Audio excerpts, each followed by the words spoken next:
Nasa series pa rin tayo ng ano, kasi 'di ba ang series natin for this month is yung ano tungkol sa masterpiece, kasi 'di ba yearly nagkakaroon tayo ng masterpiece.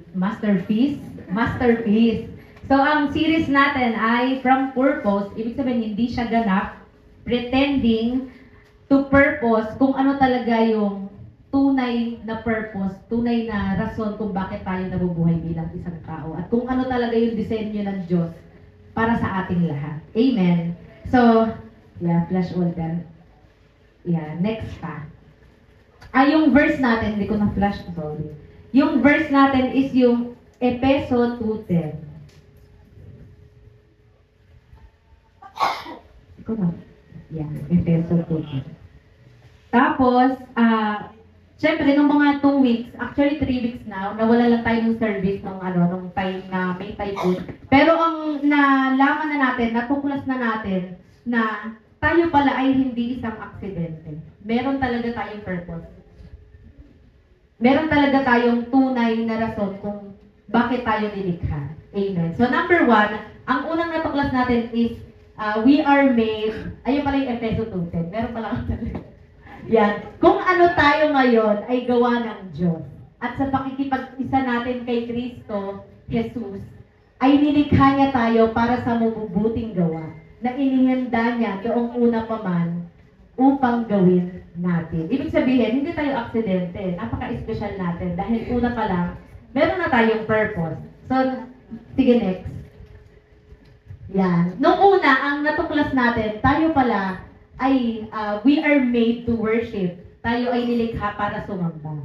So pangalawa, we are made to belong. Tayo ay hindi nilikha para lamang mag-isa. Amen. Sabi mo sa atin mo, hindi ka nilikha para mag-isa. Kagaya ngayon, magkakasama tayo. We are made to belong. Meron pa tayong nilikha pala tayo para makipag-fellowship. At ngayon, next. Yan. Matutuklasan natin na we are made to become. So, ang ibig sabihin ng become ay from what you are to what you are turning to. Ang ibig sabihin, tutuklasin natin na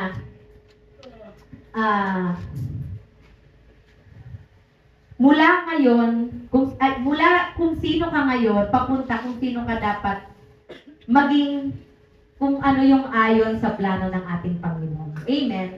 So, kaya natin siya tutuklasin. Mahalaga siyang tuklasin. Medyo kinakabahan kasi. Yun talaga pag unay kinakabahan. Mamaya mag-aano na tayo. Tuloy-tuloy na tayo. Yun, kaputi sa Lord. So, kaya mahalaga na tuklasin natin na tayo ay we are made to become. Sige, next. Dahil who you look up to shapes your identity. Amen. Naniniwala ba kayo na napakalaking porsyento na kung sino yung nilook up natin, kung sino yung modelo, kung sino yung iniidolo talaga natin, ay malaking porsyento kung ano yung magiging sino ka. Wow. So, pangalawa, who you imitate determines the direction of your life. Kasi 'di ba, natural kasi tayo na kinreate para mag-imitate. Ibig sabihin, kasi napapansin nyo ba, kapag gusto natin yumaman, si ano ang gagayahin ko, yung tita ko. Si Rosmar. Di ba? Kasi simula pa lang naman kasi nung bata tayo, di ba sabi niya, gusto ko maging doktor. Tapos nung lumaki ka, hindi naman pala yun ang gusto mo talagang kasi ang hirap pala noon maging doktor. Pero nung simula nung bata pa lang tayo, may gusto na talaga tayong tularan. May gusto na talaga tayong maging. Kunyari, dati gusto mong maging part ng Powerpuff Girls. Ako si Bubbles. Ako si Blossom. Di ba? May mga ganun tayo. Kasi, yun nga. Meron talaga tayong desire sa sarili natin. Natural na hinahanap natin na meron tayong iniidolo at meron tayong tinutularan. At hanggang ngayon, kahit na matanda na tayo, meron pa rin tayong hinahanap na inspirasyon, ng role model, at ng gagayahin natin. Amen. At napakahalaga na alam natin na kung sino yung dapat at tama na modelo na gagayahin talaga natin. Naniniwala ba kayo doon? Na hindi kasi pwede na kunyari, gusto mong yumaman pero ang bilang modelo. Di ba? Hindi naman natural na gagawin mo yun na, gusto kong yumaman pero ang pipiliin ko si Juan Tamad yun, nag-iintay lang ng bayabas na lumaglag. Siyempre, ang hahanapin mong modelo, yung perfect. Yung alam mo na ililid ka sa tama. Amen? So, bago yun, naalamin muna natin, ano ba ang epekto kapag mali ang modelo na hinahangaan o ginagaya mo. Sige po, next. So, number 1, confusion sa identity. Siyempre, kapag mali ang sinusundan mo, hindi mo talaga makikilala kung sino ka. Amen.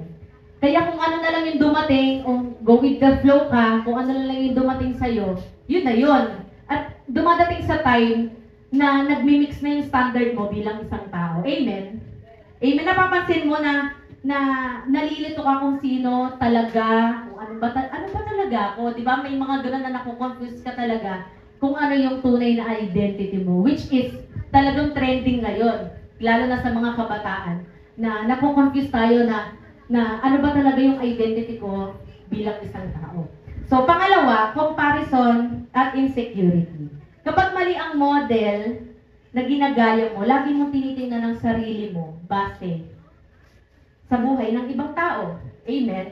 Yung parang kulang ka lagi kang may hinahabol. Amen? Napapansin niyo ba yung kunyari, kagaya natin, yung mga age na mga 30s, sabi mo, hala, yung mga kabatch ko na parang kinakasal na, ang successful na ng buhay nila, tapos ako ito, nag-a-apply pa rin. Di ba? May mga gano'n na, tinong mo sila, kinasal na sila. Pero ako, andito pa rin ako, nag-aantay lang kung ano na ba talaga. Parang gano'n na compare mo at nagkakaroon ka ng insecurity. Dahil binabase mo yung buhay mo base sa ibang tao. At kahit, alam mo yun, ginagawa mo naman ang best ko eh. Alam mo yun, kahit ginagawa mo yung best mo, pero since mali nga yung modelo, mali yung hinahangaan, mali yung ginagaya mo, nag-delete pa rin siya sa comparison. At pinakamahalaga din is nagkakaroon ka ng insecurity sa sarili mo. Amen. So, pangatlo, lost purpose. Kapag iba ang sinusundan mo, mawawala ka sa original purpose mo. Diba? Katong na, lahat na, confusion na sa identity, comparison at insecurity, lost purpose. So, ang ibig sabihin ng lost purpose, ginagaya mo na lang yung hindi mo dapat gayahin. Alam mo yun, sumusunod ka na lang sa, ay, si ano, ginawa ganun eh. Ganun na lang din kaya ang gawin ko. Di ba may mga ganun tayo kapag ang mali yung modelo na tinitingnan natin. At panghuli, disappointment. Siyempre, kapag mali ang modelo na tinitingnan natin, mali din yung expectation. Amen?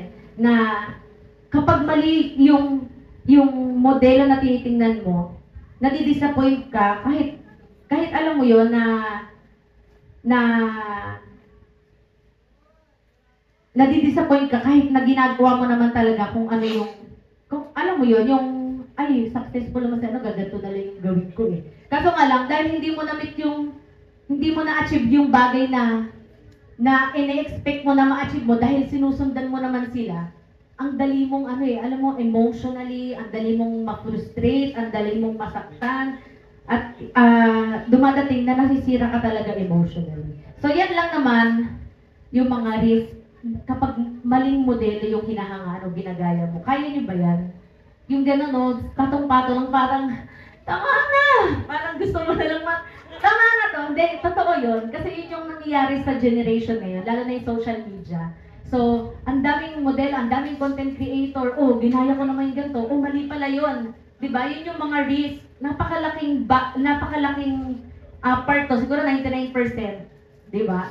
Na, yun nga sa social media, hindi ko na-meet yung expectation nito, hindi ko nagagaya yung ganito. Lahat nagsama-sama na, kaya nag-lead tayo sa, which is yung uso talaga ngayon na nararanasan ng mga kabataan. Which is, kahit matanda naman, depression, anxiety, kasi nga, kahit meron ka na lahat ng bagay, pero ang dami mo pa rin hinahanap. At yun yung isang nature ng isang tao. Kaya dapat meron tayong tama na modelo at hinahangaan bilang isang tao. So, yun. Kaya ang tanong, pupunta na tayo sa pinaka-topic. Intro lang pala yun. So, ang topic natin ngayon, sige next. Pinilit, gaya, gaya to gawa. Salamat po sa aking kaibigan na si Bebe. Dahil hindi ko na kayang isipin lahat. Sabi ko, hindi ko na kaya to. Ikaw na yan, my friend. Kasi, kaya siya gaya to gawa. Kasi, yung copying to modeling. At ang tutuklasin natin ngayon, becoming who we're meant to be. Sabihin mo ka sa kada mo, becoming who we're meant to be. Yan. So, syempre, kapag may gagayahin ka, hindi na tayo, sabi ko nga kanina, hindi mo na kailangang mamili yung, alam mo, hindi ka naman mag-lead sa kung ano yung ganap at tama na disenyo talaga ng Diyos para sa atin. Na kung, hirap ako doon sa Tagalog, na kung sino ang gusto ng Diyos na maging tayo. Tama pala. So, sige, next. Yan, sabi, bakit si Kristo? Narinig mo, narinig agad natin, perfect yan, hindi ko kaya yan. Cancel na, sige na, mag-uuwian na tayo. Hindi.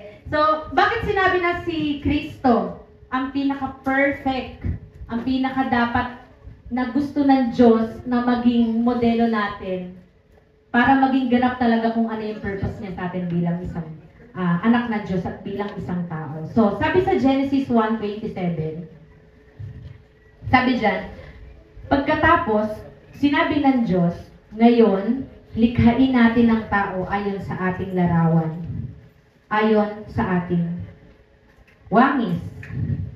Amen. So, basahin ko ulit. Sabi niya, uulitin ko kasi baka hindi nyo narinig.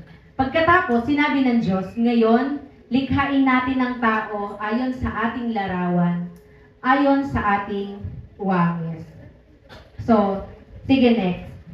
So, ibig sabihin, siya ang original na disenyo ng Diyos para sa atin. Kaya nga, nafe-feel natin, alam mo yun, kapag palagi nating ginagaya, kapag lagi nating hinahangaan, kapag gusto natin na kung ano yung nangyayari sa ibang tao, kung sino sila, gusto mo silang gayahin, palagi pa rin nag-end of being empty. Palagi ka pa rin may hinahanap. Kasi nga, hindi naman kasi talaga siya ang original na disenyo ng Diyos para sa atin. Napansin niyo ba? Minsan, di ba, yung mga gamit, yung mga bagay na gamit natin sa bahay, kunyari, kutsilyo. Kutsilyo, panghati, pero pinangtatanggal mo ng tornilyo. Lagi gets mo yung yung situation na yung original design mo, maghati ka ng mga sangkap dyan, mga gulay-gulay, pero ginamit mo siya pang ng kutsilyo. Hindi niya talaga ma-serve kung ano talaga yung design niya. Ibig sabihin, yun, baka alam mo yun, yung imbis na makatanggal siya ng tornilyo, makakasira pa siya. So, ganun siya. Kaya nga, ang galing lang kasi napaka-espesyal kung paano tayo dinisenyo, kung sino yung blueprint na binigay sa atin ng ating Diyos, which is ang ating Panginoong Jesus. Kaya nga sabihin mo sa katabi mo, napaka-espesyal mo naman. Sabihin mo nga, napaka-espesyal mo naman. Hindi pala si Gayla. Hi, Gayla. Alam ko sino artista eh. Ang daming artista ngayon sa congregation. Hindi ka na. Sabihin mo sa katabi mo, napaka-espesyal mo naman. Kaya siya espesyal kasi winangis tayo sa ating Panginoong Hesukristo. Sa ating Panginoong Hesukristo. Dahil sa lahat ng nilikha niya, tayo lang yung may full package, di ba? Minsan iniisip natin, alam mo yung kapag marami tayong modelo na ginagaya, kulang. Alam mo yun, parang, talaga ba? Parang hindi naman ako worth it dyan. Parang kulang naman ako dyan. Parang, talaga ba? Talaga bang, special ba talaga ako? Medyo may doubt ka pa sa sarili mo, pero sinasabi ng ating Panginoon na tayo ay isang full package. Bakit ko nasabi na full package? Tayo lang ang may immortal na spirit. May sisiw ba na may immortal spirit? Wala. Meron bang, syempre, yung iba, merong kakayanang mag-isip kasi di ba yung mga aso, medyo matalino yan. Tapos, hindi naman din nila kayang mag-solve minsan ng problem, pero tayo, kaya natin yon, kaya natin mag-solve ng problem. Kaya nating, magtanggap ng pagmamahal at magmahal. Tayo ay kinreate bilang isang relational at moral consciousness, kaya nating malaman ang tama at mali. Ibig sabihin, full package ka. Sabi mo sa katabi mo ulit, baka kasi nakakalimutan niya eh. Sabi mo, full package ka na. Huwag mong pakinggan yung mga sinasabi ng iba kasi full package ka naman talaga. Amen? At sabi nga, sige next, Dahil ginawa niya tayong katulad niya, sa pagsunod lang kay Jesus, nagiging buo at malinaw ang purpose ng buhay natin. Amen. Kaya napapansin mo, kapag hindi mo alam na, kay Jesus Christ pala talaga ako winangis, kaya pala talagang grabe yung pagka-espesyal ko. Ang daming kulang, ang daming emptiness, ang daming, basta alam mo yun, parang, ito na ba yun? Lagi mo nako-compare kasi lahat confusion, di ba? Yung sabi ko nga kanina, kapag hindi mo alam talaga kung kanino ka dinesign, di ba? Ang dami mong nararamdaman sa sarili mo. Amen. At yun yung nilalagay ng kaaway. Kaya mahalaga na alam natin kung ano talaga ang disenyo natin at kung ano talaga yung dapat at tama na minomodelo natin at hinahangaan at ginagaya natin sa ating pamumuhay. Amen. So, ang tanong, sino ba dapat? Di ba, sinagot na si Kristo. Kaso nga lang, paano ba? Kasi, syempre, pag narinig mo, perfect yan si Jesus Christ. Ano yan anak yan ng Diyos Kaya, ngayon, malalaman natin, paano ba natin magiging kawangis, magiging katulad si Jesus Christ? Sige, next. Yan. So, may 10 points. 3 points lang. 3 points lang tayo. Highlight na lang natin yung pinakamahalaga sa lahat. So, unang point natin, paano ba makikita sa buhay natin si Jesus Christ? So, yun yung topic natin, how to be Christ-like. So, number 1, look to Jesus. He is the right model.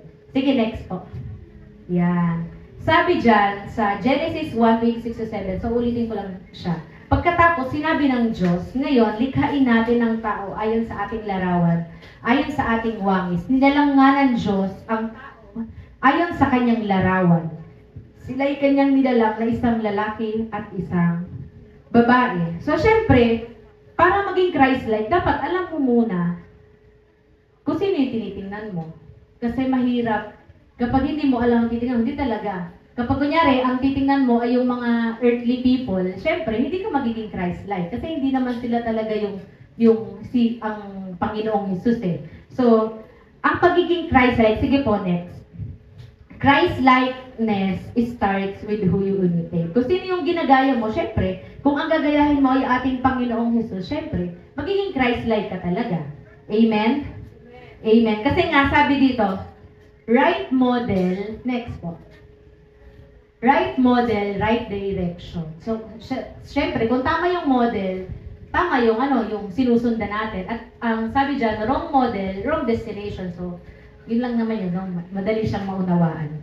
So, sabi nga, hindi mo kailangan na maghanap pa ng iba. Huwag ka na maghanap ng iba kasi wala ka namang perfect na mahahanap. Lahat ng ginawa ng ating Panginoon, ng ating Diyos ay mag-fail. May mga sari-sariling failure din yan. Hindi lang nila pinopost sa social media. Kasi syempre, sino ba naman ako para ayoko naman ma-judge ng people, di ba? May mga ganun tayo Ayoko naman na makita man nila yung pagkakamali kasi pag-uusapan pa nila. At saka syempre, wala namang taong successful. Siguro iilan yung talagang vulnerable. Gustong makita ko sino talaga sila as person. Pero bibihira yung mga tao na nagpo-post ng failure nila. Pero ang ating Panginoon, siya ang pinaka-perfect na modelo na kailangan nating sundan, which is the right model. So sabi nga, sige next. In your life, you must think and act like Christ Jesus. Amen. Sabi dito sa Philippians 2:5, sa iyong buhay, kailangan kung paano ka mag-isip at kung paano ka kumilos, gumawa, mamuhay, dapat yun ay pareho kay Christ Jesus. So sabi nga din sa Hebrew 12:2, fix your eyes on Jesus. Walang sinabi lang, lumingon ka doon. Diba? Wala namang binanggit na, lingunin mo yung kabila. Pag hindi mo na kayang tingnan si Jesus, tingnan mo na lang yung kabila. Tsaka ka na ulit bumalik. Wala namang ganong wala namang ganong Bible verse. Meron ba po, Pastora? Di ba wala? Doon nag-confirm. Di ba? Kaya kailangan talaga, ang tingin lang natin is, parang alam niyo sa kabayo, hindi kasi ako masyadong sa example ng baka magkamali ako. Yung sa kabayo, di ba? Pag diretso lang yung tingin nila, kaya gawin mong kabayo ang sarili mo. Hindi, ibig ko sabihin, sample mo lang ang sarili mo na wala kang dapat tingnan. Kasi kung titingin ka sa mundo, mapapagod ka talaga. At marami kang ako, sorry po. Hindi, yun nga eh. Kailangan talaga, kay Jesus lang tayo nakapokus. Kasi siya talaga yung blueprint natin. Sorry, si Irene. Hindi, para lang hindi kayo seryoso, yung parang naiiyak na kasi kayo. Joke lang. Sorry po. Yun. So, syempre, ang character kasi ng Jesus Christ, siya ang perfect example ng love, ng humility, ng obedience sa kanyang ama at yung character niya, lahat-lahat na, di ba?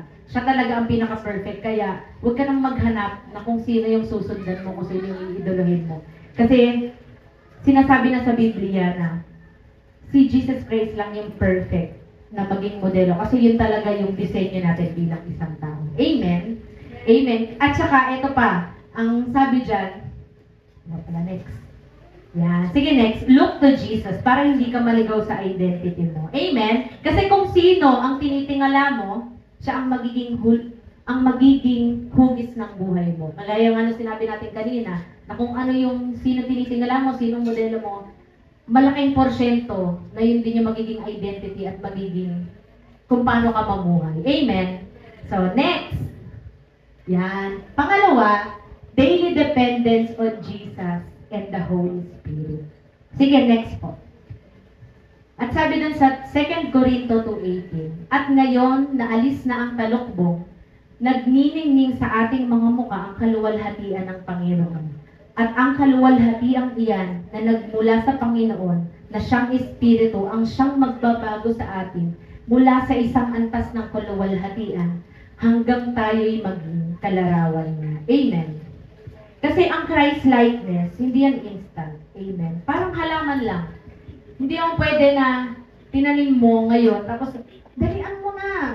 Ang tagal mo namang tumubo. So, ang Christ-likeness, kasi di ba palagi natin sinasabi, ang Christ-likeness, ang hirap na. Talagang mahirap siya. Kaya nga sinasabi sa atin na kailangan araw-araw mo, alam mo yun, nilalakaran, kahit sobrang liit, napakahalaga na nagdedepende lang tayo kay Jesus and the Holy Spirit. So, paano nga ba yun? Sige, next. How to practice daily dependence? Siyempre, una, daily prayer. Araw-araw mong ibibigay kay Jesus ang plano mo. Yung worries mo, yung decisions mo, at palagi mong ipapanalangin na, Lord, nawa ang mangyayari sa araw na ito ay palaging naka-align kung ano yung gusto mo para sa akin. So, pangalawa, daily word. Sabi nga kanina, babad. Babad. Magbabad ka. Diba? Kasi, dito talaga sa mundo, hindi, sobrang gulo niya talaga. Kaya kailangan magbabad ka sa salita ng Diyos. Kasi kapag nafe-feel mo yung isip mo ng God's Word, ng God's truth, the more na nababago tayo kung paano tayo mag-isip, kung paano tayo magdesisyon, at kung paano yung mga choices na ginagawa natin sa buhay natin. Amen? Kasi kung ano yung laman ng puso at isip mo, yun ang lalabas sa buhay mo. Amen? So, pangatlo, allow the Holy Spirit to shape your attitude and responses. Alam mo, nung fellowship kasi, na-highlight siya, nung pinakinggan ko kasi yung recording, kasi hindi ako naka-attend. So, sabi doon, ang Holy Spirit daw ang iniwan ng ating Panginoong Jesus para maging gabay natin sa pang-araw-araw. So, basahin ko yung John 14:15. So, wala na to dyan. Ngunit ang patnubay, ang Espiritu Santo na isusugo ng Ama sa pangalan ko, ang siyang magtuturo sa inyo ng lahat ng bagay at magpapaalala ng lahat ng sinasabi ko sa inyo. Dahil ang Holy Spirit, dapat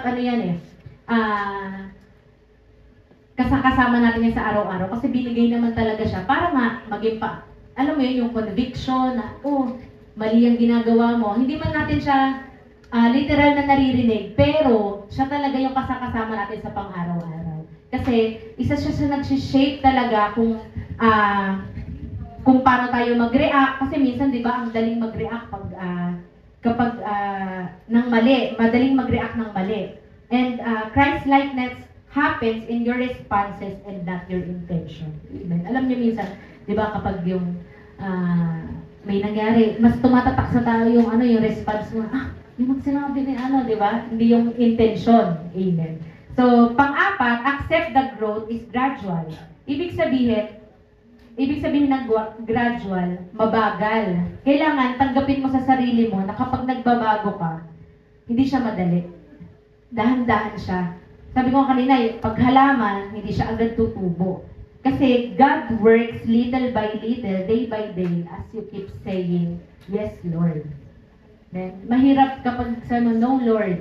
Hindi talaga mangyayari yung pagiging Christ-like, yung pagbabago na ganap na gusto ng Diyos para sa atin. Sige po, next. Sabi nga, ang tunay na paglago ay nangyayari kapag kasama mo si Jesus at ang iyong best friend, ang banal na Espiritu araw-araw. Amen. Naniniwala kayo na kailangan best friend natin yung Holy Spirit.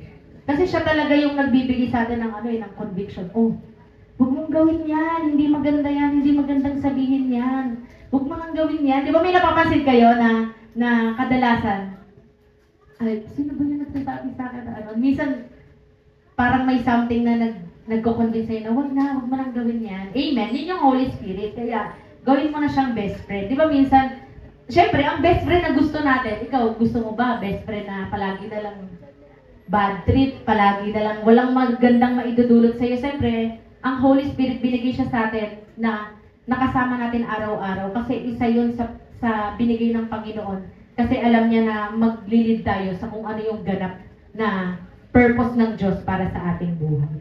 Kasi sabi nga dito, hindi mo pwedeng gayahin next. Nauna yung hindi mo pwedeng gayahin si Jesus kung hindi mo siya kasama araw-araw. Amen? Kaya nga di ba minsan mapapansin mo, sino nga yung kaibigan mo, banggitin mo nga sa akin at sasabihin ko kung anong klaseng tao ka. Di ba may mga gano'n na mga araw, nung araw, hala 30s na na to. Di ba sabi niyang sige nga, di ba si mabubuntis agad yan. Di ba may mga gano'n na kasi tinan mo yung mga kasama niya, gano'n agad. Di ba minsan gano'n yung general na sinasabi ng mga tao. Yun. So, hindi mo pwedeng gayahin si Jesus kung hindi mo siya kasama araw-araw. Kaya napakahalaga na araw-araw, day by day, palagi tayong nagdedepende sa ating Panginoong Jesus at sa banal na Espiritu. Amen?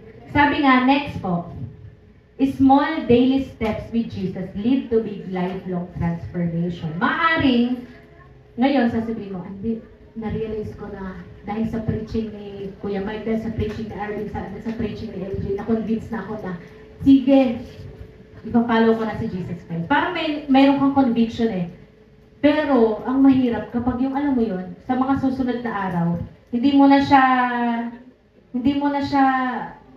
gagawin. Ngayon lang. Kaya nga, small daily steps, huwag mong madaliin.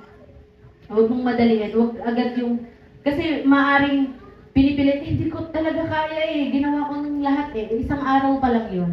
So dapat, alam mo yun, little by little. And that will happen, yung lifelong transformation. So wala siyang due date. Ibig sabihin, hanggang sa dumating ating Panginoong Jesucristo, day by day, little by little, maging dependent tayo sa ating Panginoong Jesus at sa ating banal na Espiritu na binigay niya sa atin. So, third na agad ako. Yan. So, sabi dito, live intentionally. So, live with purpose. Sige po, next. Sabi dyan sa 1 Corinto 9:26, sabi dito, hindi ako tumatakbo ng walang patutunguhan. Mahirap yung gano'n, no? Na tumatakbo tayo tapos wala palang ending. Nakakapagod, no? So, at hindi ako sumusuntok sa hangin. Suntok ka sa hangin, mahirap din yon. Kaya nga, sabi dito, live intentionally, live with purpose. Sabi nga, hindi ka magiging Christ-like by accident lang.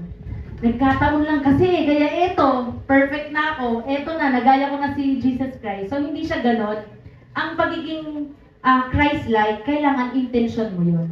Intention mo talaga. Kailangan, kasi ang nagdadrive sa pagiging Christ-like, kailangan talaga purposeful ka kung bakit mo. Intention mo at purpose mo talaga na maging Christ-like. Amen? Paano? Sige, inunahan ako. Set daily intention. Bago magsimula ang araw, daming points, no? Bago magsimula ang araw, piliin kung paano ka maglilingkod at magiging Christ-like. Amen. Grabe, mamahalin ko lahat yung mga makakasulubong ko. Kasi nga, ang ating Panginoong Hesus ay loving, di ba? Yung mga ganong intention mo, gagawa ko ng mabuti ngayon. Talagang ang lahat ng gagawin ko, magtatrabaho ko ng tama. Hindi ako matutulog sa duty kasi dapat intention ko na maging Christ-like, maging honest sa lahat ng ginagawa ko. Parang gano'n na. So, evaluate choices and relationship. Yung mga choices mo dapat yun ay nagdilid ng papalapit sa ating Panginoon. Amen. Na talagang nagre-reflect ang ating Panginoong Hesus sa lahat ng desisyon na ginagawa natin. Yan ba ay kailangan sabi nga sa last preaching, kailangan i-assess natin ng ating sarili kung yung mga choices ba na ginagawa, yung mga desisyon na nilalakaran natin ay maglilid ba talaga siya sa pagiging anak ng Diyos, sa pag-reflect natin bilang isang Christ-like. At pangalawa, yung relationship ba natin, nagtutulang ba sa atin yan, pasulong kay Jesus o hindi? So, syempre, hindi na, yun nga gusto ko din sabihin na, syempre, huwag mo namang iwasan yung mga ka-friends natin na sa tingin mo hindi naglilid sa ating Panginoong Hesus. Kasi baka kaya ka nga, sabi nga ni Ate Bebe, kaya baka ka nilagay dyan kasi baka ikaw yung maging way para malid mo sila sa ating Panginoong Hesus. Amen.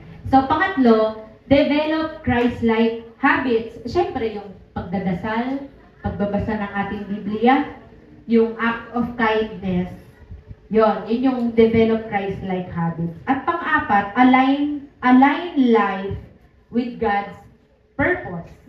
Ibig sabihin, tanongin ang sarili, ang ginagawa ko ba ay nagdadala sa kung ano yung purpose talaga ng Diyos sa ating mga buhay? Ganun, minsan i-assess talaga natin yung sarili natin. Kasi nga, intentionally at purposeful ka sa pagsunod, pag-reflect sa kung ano yung gustong maging tayo ng ating Panginoon. Amen? Sabi nga next, Christ-likeness is a daily choice, not one-time decision. Yun, nabanggit ko na din siya kanina, no? Na yun nga minsan nadadala tayo. Grabe, nakaka-bless yung sinabi ni Ate Karen. Ito na, totoo na to. Hindi na to kagaya ng iba. Paano kapag bukas, iba naman ulit? Siyempre, kailangan kung ano yung decision mo, dapat araw-araw yan na maging Christ-like ka talaga. Kasi nga, intention mo at purpose mo talaga na maging Christ-like ka talaga. Amen? So, yan. Conclusion na agad tayo. Yan. Conclusion lang. Gumanain mo na next muna. Kasi baka hindi na sila magulat. Hindi, joke lang. Yeah. So, hindi ko magmulang ilabas Yan, hindi. Siyempre, sabihin ko na din yan. Kasi, di ba, siyempre, pag alam kasi natin na mahirap ang Christ-like. So, conclusion na tayo. Nilabas na niya Pero okay lang yan at makapatawad kita. Joke lang. So, pag sinabi kasi natin Christ-like, mahirap siya. Amen. Aminin mo sa sarili mo, mahirap talaga siya. Ang hirap piliin ng mga bagay na nakasanayan mo na bigla na lang in one snap na hindi na yun yung gagawin mo kasi hindi naman yung kalugod-lugod sa Diyos. Na kapag narinig, lalo na pag hindi pa nakakakilala sa ating Panginoon, mahirap talaga siya. At mahirap din na magkasala. Mahirap din na hindi magkasala. Amen? Mahirap na piliin yung tama sa mali. Di ba? Ganun kasi ang pagiging Christ-like na palagi mong iisipin na ang lahat ng ginagawa mo, lahat ng iniisip mo, lahat ng choices mo sa buhay, lahat ng decision mo sa buhay, dapat yun naka-align kung ano yung kalooban ng Diyos para sa atin. At kung ano yung kalugod-lugod palagi sa ating Panginoon. Amen? Kasi kaya nga sinasabi natin, tao lang naman ako di ba? May mga ganun tayong punchline sa sarili, tao lang naman ako, darating din sa time na magkakasala ko, hindi ko kaya yan. So, eto ang susi. Di ba? Kasi nalabas na. Yun ang susi, intimate relationship. Kasi, di ba nga, palagi sinasabi na, mahirap talaga siya kasi perfect ang Diyos. At ang Diyos lang, ang ating Panginoong Hesus lang, ang may kayang gumawa nun. Kasi nga, perfect siya Pero, kaya ko sinabi na ang susi lang ay ang intimate relationship. Kasi, Magagawa lang natin ito kapag meron tayong intimate na relasyon sa ating Panginoon. Amen. Hindi mo siya kayang gawin kapag kilala mo lang siya sa pangalan, pero hindi mo siya kilala ng kabuuan. Hindi mo alam kung ano yung sakripisyo na ginawa niya para sa atin. Hindi mo alam na yung grace na palagi niyang ini-extend araw-araw, hindi mo ma-appreciate at hindi mo siya kayang gawin. Hindi mo siya kayang gayahin. Pero, alam mo yan, kapag mag-asawa, di ba? Kaya nga alam mo, ang galing lang kasi ang perfect example ng relationship sa ating Panginoon ay ang pagiging mag-asawa, yung pakikipag-isa bilang mag-asawa. Siyempre, hindi ka naman, kapag minamahal mo ang isang tao, nagiging madali ang lahat. Amen? Naalala ko nga, dati kasi, example lang naman. Dati kasi, hindi kasi, di ba marami kaming pusa? Eh di, nung naging asawa ko si Jaja, kasama na yung 7 pusa. Ang dami namin pusa noon. So ngayon, umunti na kasi nagkaroon sila ng sakit. Pero nung una, ako lang yung nag-aasikaso ng mga pusa, oh. Eh, inasawa niya yung mahilig sa pusa.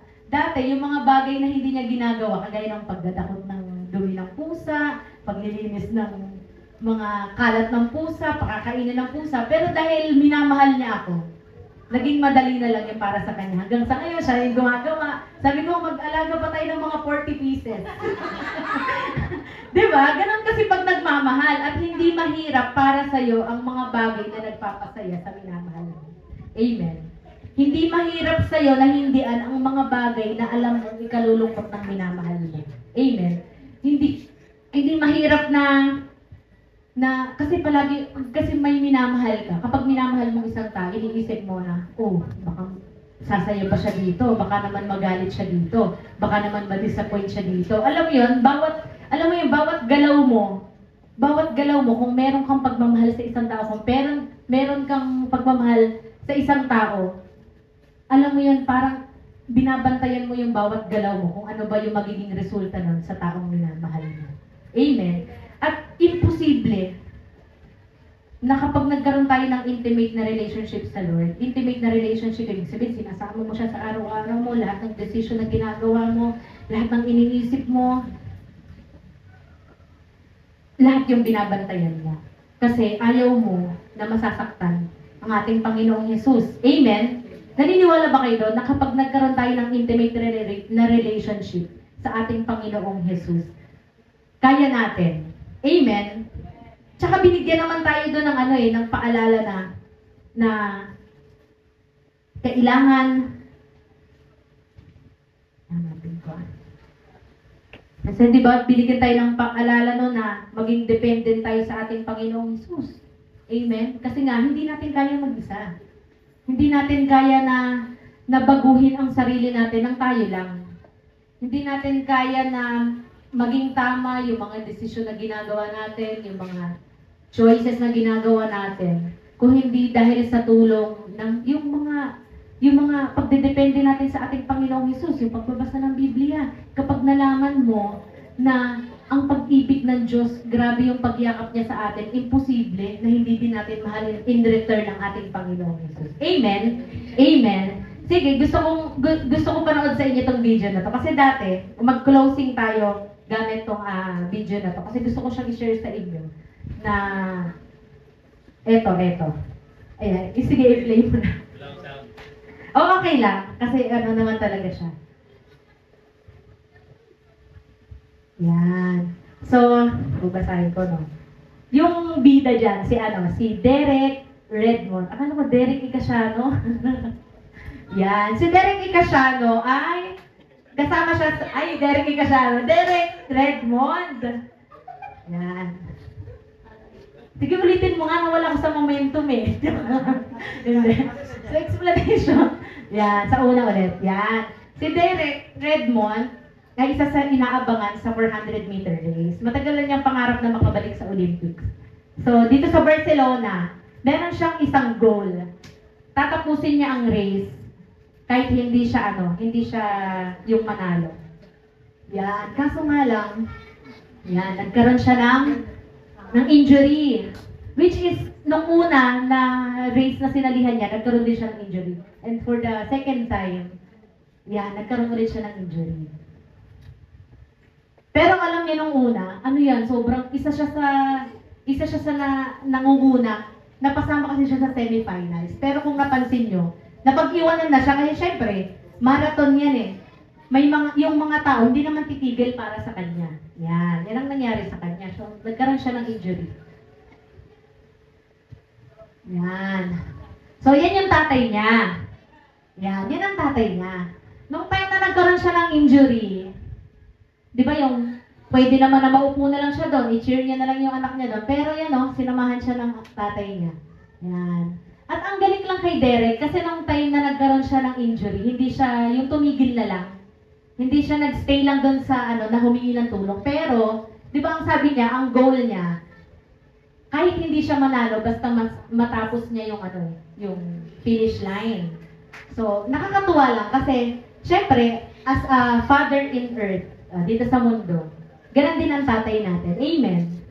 Na sasamahan tayo sa panahon na kagaya niyan, na nung time na hindi niya nakaya, hindi lang tumitig na lang yung tatay niya eh. Sinamahan niya talaga. At inalalayan. Amen. At alam niyo ba, sa marathon na yan, 65,000 na tao yung nandun. At alam nyo, hindi natandaan ng mga tao kung sino yung nanalo, pero ang nagmarka talaga sa puso ng buong mundo nung napanood niya. Kaya nga ang views na, 4.2 million. Diba? Yan. Okay na yan. Amen. Yan. Ay, huwag mo nang huwag mo nang ipasok kasi. Mamaya magkwentuhan tayo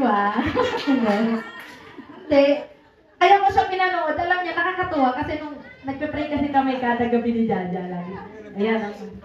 Lagi kasi kami nagpe-pray ni Jaja paggabi. At nung time na nagpe-pray kami, natandaan ko tong video na to kasi iniisip ko, Lord, paano ko ba tatapusin yung preaching na yan? Nahihirapan. Actually, nahihirapan talaga ako kasi Christ-like siya. Hindi ko po kaya. Pero, alam nyo, nung naalala ko tong video na to, gusto ko lang ma-remind tayo at gusto ko na ma-realize natin na kasi di ba minsan iniisip natin na ang Diyos na pinaglilingkuran natin, nakatingin lang siya sa mga tamang bagay na ginagawa natin. Pero alam nyo ba na kagaya ng tatay natin dito sa mundo, hindi lang siya sa mga tamang bagay nakatingin, kundi kung paano ka mag-try na, alam mo yun, di ba, hindi naman pwede na hindi pa naging start ang marathon, sini-cheer mo na eh. Kailangan tumatakbo na, sige na, kaya mo yan, di ba? Gusto ko ma-realize natin na ang Diyos na pinaglilingkuran natin ay loving Father. Ayokong isipin natin na ang ating Diyos na pinaglilingkuran ay nakaabang lang kung kailan tayo nagkakamali. Amen? Kasi ang maaring pwedeng mangyari siya sa earthly father na meron tayo ngayon. Pero ang Diyos na pinaglilingkuran natin ay hindi siya nakaabang kung kailan ka magkakamali. Amen? Naniniwala ba kayo doon na ang ating Panginoong, ang ating Diyos na pinaglilingkuran ay nag-cheer in every stage of your life? Amen? At di ba kapag nalalaman natin na meron akong tatay na palagi akong cheer pala, di ba? Na ang tatay na meron pala tayo na pinaglilingkuran natin ay hindi lang sa mga maling bagay tayo. Kasi minsan iniisip natin, nagkamali na naman ako, nag-fail na naman ako. Ayoko na nga. Di ba minsan may mga ganong senaryo, kaya nga minsan mahirap maging Kristiyano talaga kasi nade-demotivate ka sa paglilingkod sa ating Panginoon kasi nga minsan nadadapa tayo sa paglilingkod sa ating Panginoon.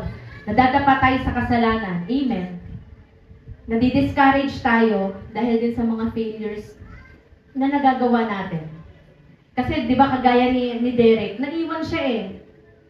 Isang iglap lang, yung pangarap niya na matapos yung finish line ng Olympic na yon na inabangan niya talaga. In just one snap, naglaho lahat yun. Amen. At minsan, ganun talaga eh. Minsan, bakit ang sobrang tindi na ng relasyon niya sa ating Panginoon. Grabe na din yung changes na nangyari sa buhay niya. Ngayon dati, lagi siyang magagalitin, pero ngayon, grabe yung pasensya niya. Yung mga ganun, iniisip natin na hindi natin kayang maging Christ-like. Kumbaga yung takbuhin natin bilang isang Kristiyano ang hirap. Kasi nakikita mo din na ang bilis naman nila, ang bilis naman ng pagbabago ng karakter nila bilang isang Kristiyano. Pero, sige next. Yun, gusto kong ipaalala sa atin na God is cheering you in every stage of your life. Never ashamed, never condemning, always loving, always believing in you. Kaya tumayo ka, keep trying, amen, keep trying. Kahit nag-fail ka ngayon, baka bukas hindi na. Basta, kagaya ni Derek, hindi siya basta tumigil lang eh. Nagpatuloy pa rin siya at habang nagpapatuloy ka, God is cheering you. Amen.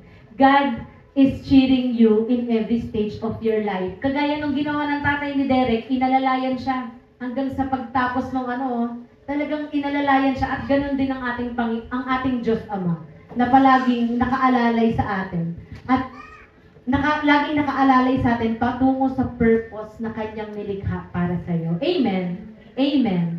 At sige po, next. At 'di ba, sabi nga ang pagiging Christ-like ay hindi sa perfect na takbo, kundi sa pagtayo, pagpapatuloy at pagkilala na kasama natin ang Ama na umaalalay.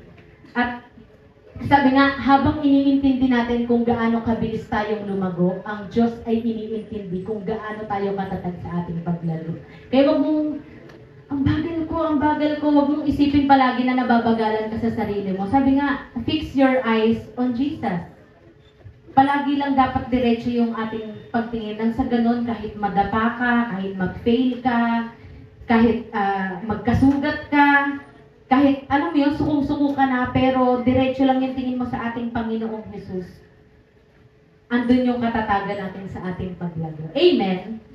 Amen. At kapag nangyari na ang lahat, naging Christ-like na tayo, doon lang natin matatamo talaga kung ano yung ganap na disenyo ng Diyos para sa ating mga buhay. At doon lang natin matatamo ang tunay nating identity. Amen. Ang clarity ng buhay.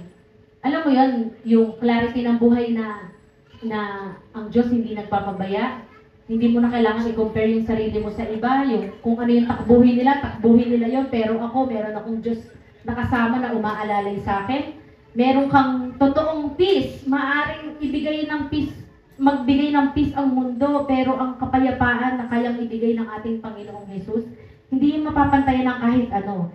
At nauunawaan natin ang ating purpose, kaya malalaman natin kung ano yung mga bagay na hindi natin purpose. Kaya naman siya pinapaalam din sa atin kasi dapat maging aware tayo kung ano yung purpose natin para hindi natin magawa yung mga purpose na hindi naman talaga para sa atin. At pinakahuli sa lahat, sabi nga dito sa challenge, Christ-likeness is not just a goal. It's the race, the journey, and the grace-filled path God designed for you. So, ang challenge natin is step into it today and begin becoming who He made you to be. At doon lang natin mararanasan ang true transformation. Amen? Yan, tayo po'y manalangin. Father God in heaven, nagpapasalamat ko rin, Panginoon, sa napakayaman mong salita na ipinagkaloob mo sa aming lahat, Panginoon. Salamat, Lord, sa palaging pagpapaalala na hindi namin kailangang habulin, hindi namin kailangang gayahin kung ano yung meron dito sa mundo, kundi ang tunay na disenyo talaga namin ay ang pagiging kawangis mo. Dahil doon kami nagmula, Panginoon. At dalangin po namin, O God, Lord, maglakaran na namin, Panginoon, na maging purposeful kami sa paglakad ng pagiging tunay at ganap na disenyo mo talaga para sa amin. Ang sa ganun, Lord, hindi kami dumating ulit sa time na makaranas kami ng emptiness, ng loneliness, ng peking kapayapaan na binibigay ng mundo, kundi ang tunay na kapayapaan, pagmamahal, clarity sa buhay, identity, purpose. Maraming salamat, Lord, dahil alam namin magagawa lang namin ito kung patuloy ka namin kasama, Panginoon, sa journey na ito. At pinapaalalahanan mo kami, Panginoon, na ang aming Diyos na pinaglilingkuran ay umaalalay sa lahat ng panahon. Maraming salamat, Lord. Alam ko na ang tunay na transformation, Panginoon, na mararanasan lang namin kung patuloy kaming dedepende, patuloy na ikaw ang aming titingnan, at magiging purposeful kami sa lahat ng lakarin, kung nakatutok, nakafix lang ang aming mata sa iyo, aming Panginoon. Maraming salamat, Lord. Maraming salamat, Lord, sa napakalawak mong pagmamahal sa bawat isa na pinapaalalahanan mo kami ay hindi aksidente. Napakaganda ng plano mo sa buhay ng bawat isa. Maraming salamat, Lord. In Jesus' name we pray. Amen.